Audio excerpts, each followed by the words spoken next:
दौलत का नशा जब सर पर चढ़ जाता है तो ये बेहद खतरनाक साबित होता है और उसका इंजाम मृत्यु ही होता है। दो पक्षों में जमीन को लेकर विवाद होना हमारे भारत देश के अंदर ये कोई बड़ी बात नहीं है और जमीन के चलते कितने ही मर्डर भी जो है भारत के अंदर आज तक हुए हैं। लेकिन आज यानी कि बुधवार के दिन उत्तर प्रदेश के जौनपुर के कबीरुद्दीनपुर इलाके में जो मामला पेश आया उसको सुनकर किसी के भी रोंगटे खड़े हो जाएंगे। मैं आपको बता दूं कि आज बुधवार की सुबह दिनेश यादव नाम का एक लड़का जो कि कक्षा 12वीं का छात्र था और एक ताइक्वांडो प्लेयर भी था, नेशनल लेवल पर उसने ताइक्वांडो में कंपटीशन में भाग लिया और भारत के लिए मेडल्स भी लाए।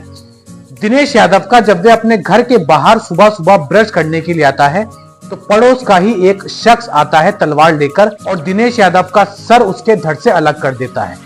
जी हां, आपने सही सुना। दिनेश यादव जो कि जौनपुर के कबीरुद्दीनपुर गांव में रहा करते थे, जिनकी उम्र लगभग 18 साल के आसपास बताई जा रही है, उनका सर कलम कर दिया गया है उनके पास के ही पड़ोस में रहने वाले लालता यादव और उनके बेटे रमेश कुमार के द्वारा। दिनेश यादव की जब गर्दन अलग कर दी गई तो उस गर्दन को लेकर दिनेश यादव की मां पूरे इलाके में रोती भिलकती नजर आई। जब उसकी मां को गांव वालों ने देखा तो गांव वालों ने गर्दन कटा सर देखकर जो है आक्रोश उनमें आ गया और पूरा गांव सड़क पर उतर आया। मामले की खबर जब प्रशासन तक पहुंची तो पूरे गांव में पुलिस फोर्स तैनात की गई, एसपी, डीएसपी और डीएम तक बात पहुंच गई, जिसके पास जो आसपास के थानों की पुलिस फोर्स है उन सबको उस गांव में तैनात कर दिया गया है। मैं आपको बता दूं कि वहां के जो एसपी हैं उन्होंने जानकारी देते हुए बताया है कि पड़ोस के ही दो घरों में किसी जमीन को लेकर 40 साल से लड़ाई चलती हुई आ रही थी। गांव के प्रधान ने बताया कि गांव के बाहर एक जमीन थी जिसको लेकर पड़ोस के ही दो घरों में कई सालों से विवाद चल रहा था और उसी जमीन के चलते दिनेश यादव की हत्या कर दी गई है। हालांकि जिसने गर्दन काटी वह मौके से फरार हो गया।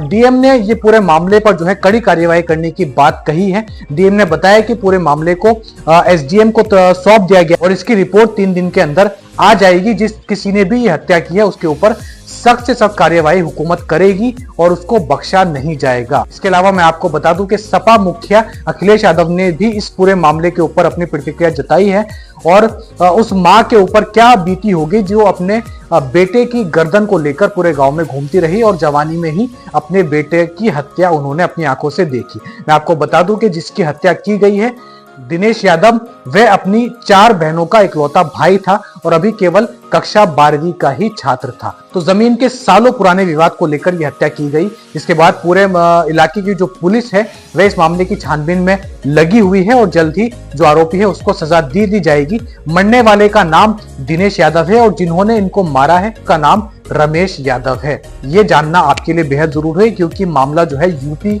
का है, उत्तर प्रदेश का, और वहां पर योगी आदित्यनाथ की सरकार है। अब बढ़ते हैं अगली खबर की तरफ। योगी आदित्यनाथ का जिक्र आ ही गया है तो एक और आज की जो ट्रेंडिंग खबर है वो मैं आपको बता देता हूं।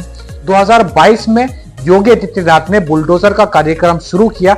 लोगों की जुबान पर बुलडोजर छाई रही। योगी आदित्यनाथ की जो ये एक तरफा साजिशें होती थी, एक तरफा इंसाफ होता था, ये उत्तर प्रदेश के लोगों के मनों में छाया हुआ है। लेकिन बुलडोजर से सीएम योगी आदित्यनाथ अब साइड हो गए हैं। उन्होंने एक नया स्लोगन जो है मार्केट में लेकर आए हैं। आगरा में एक सभा को संबोधित करते हुए योगी आदित्यनाथ ने एक नया नारा लगाया, बटेंगे तो कटेंगे।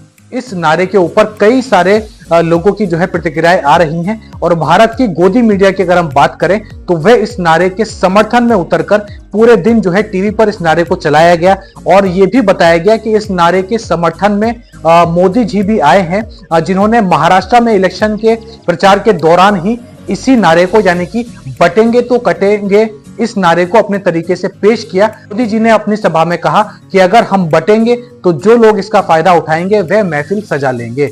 इसी के चलते विपक्ष की तरफ से इसके ऊपर बयान आ रहा है और कहा जा रहा है कि ये साफ साफ लोगों के मन में जो है धर्म को लेकर एक दूसरे के लिए नफरत फैलाने का स्लोगन है। इसी की पहले जय श्री राम नारे को लेकर ममता बनर्जी ने भी इसके ऊपर कई सवाल उठाए थे। सबको पता है कि जय श्री राम नारे को लेकर भारत के अंदर कितनी हत्याएं की गई, कितने दंगे कराए गए।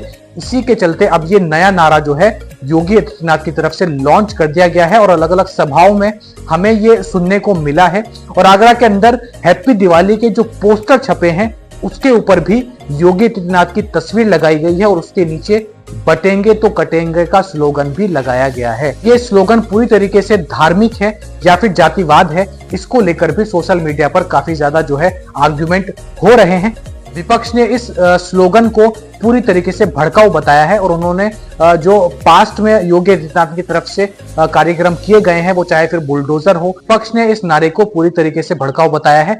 आप इस नारे के बारे में क्या सोचते हैं? योगी आदित्यनाथ अगर कहते हैं किसी भी सभा में कि बटेंगे तो कटेंगे, इसका सीधा सीधा तर्क क्या हो सकता है? आपको इस नारे से क्या समझ में आता है, वह आप हमें कमेंट बॉक्स में लिखकर जरूर बताएं। आदाब, मैं हूं ताहा नसीम। आज के लिए इतना ही। कल आपसे फिर मुलाकात होगी मजीद खबरों के साथ। तब तक अपना और अपने घर वालों का ख्याल रखें। वीडियो पसंद आई हो तो वीडियो को लाइक करना ना भूलें और चैनल को सब्सक्राइब भी कर दें।